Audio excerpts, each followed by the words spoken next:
जिला हालचाल को आपण मानक स्वागत। आज रही खोर्धा जिला बात्या फनीर प्रभाव में खोर्धा जिले में व्यापक क्षयक्षति होता जनापड़ी। वर्तमान सुधा सठिक आकलन कर खोर्धा जिले में जातीय और राज्य खाद्य सुरक्षा योजना मोट 2,95,419 जन हिताधिकारी रही। मिलिथिबा सूचना अनुसार खोर्धा, जटनी, भुवनेश्वर, बालियंता, बालीपाटना, बेगुनिया, बोलगड़, टांगी, चिलिका और बाणपुर अंचल में मागणारे 50 केजी चाउल, 2000 टंका और केतेक स्थान में पॉलिथिन बंटा जाउछि।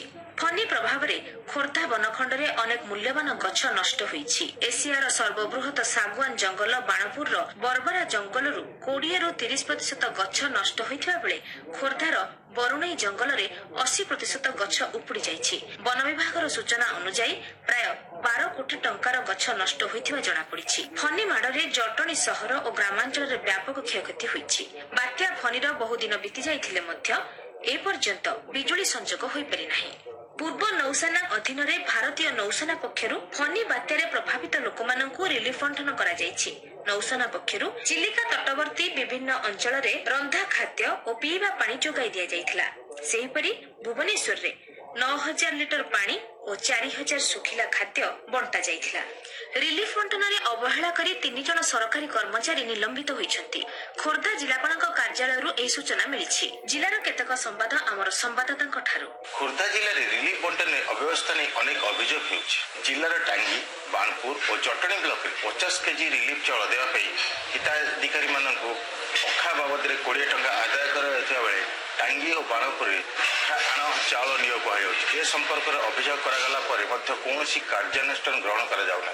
ए संपर्क में टांगी पंचायत जड़े पुरुष अधिकारी जहाँ कहते जो आज पेपर भी देखते समाज भी देता एक्चुअली सब बेटेश्वर गाँव सब अखा अफिसर आसिक कहले अखा सहित देवा चलती अवश्य कहीं तो किसी होना चलती चलती।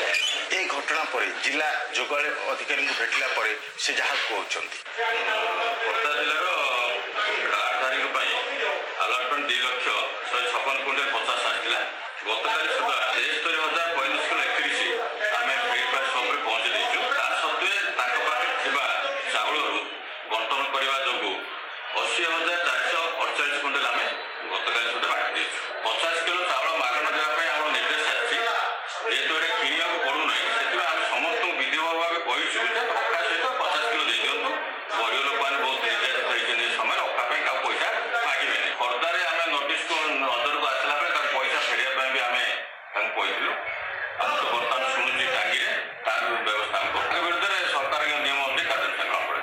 खोर्धा जिलार वर्षान सांबादिक लोकसेवक मंडल आजीवन सदस्य और खोर्धार प्राक्त नगरपाल और तथा जिला गठन प्रमुख विंधाणी राजकिशोर राव 93 वर्ष परलोक हो जाए। से किछि दिन धरी निज खोर्धा स्थित दुलनाशाही घरे शଯ୍या सही। जिला हालचाल आज एतिकी। खोर्धारू आमर संवाददाता शुभ्ररंजन दास मु सुचिस्मिता साहू।